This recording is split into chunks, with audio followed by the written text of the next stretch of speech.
Morning po. Magta-try po tayo ng corn today. Mais po. So as always, baseline po muna tayo.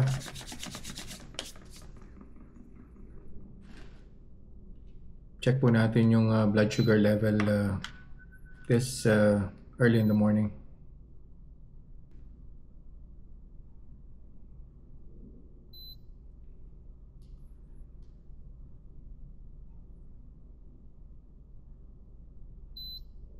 Yan. 6 hours ago po yung last meal ko. So 110 po yung baseline natin. I'll eat the corn and then I'll be back after an hour to check the blood sugar spike.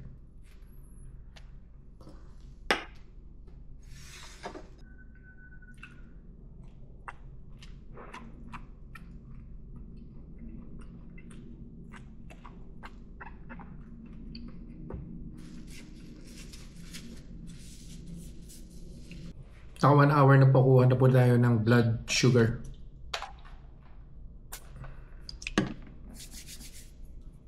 Mais na puti po pala yung kinain ko kanina. Nakalimutan ko pong banggitin. Yung malagkit po siya.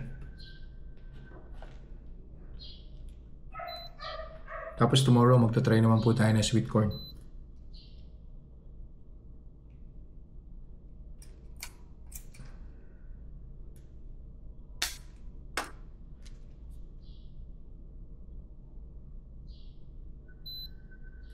Yan.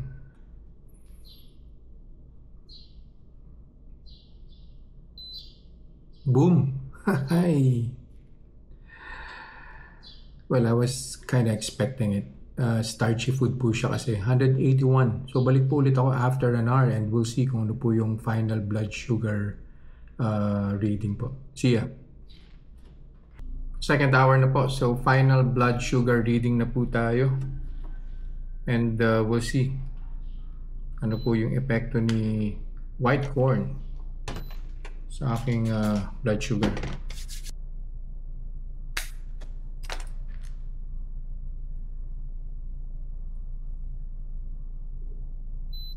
Yan.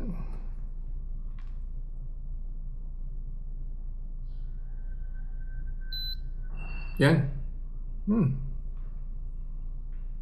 Well, hindi pa rin naman talaga pasado. So, mabilis naman po siyang bumaba, no? Kanina, kung nakita niyo po, 181 po siya. So now, it's 148 on the second hour.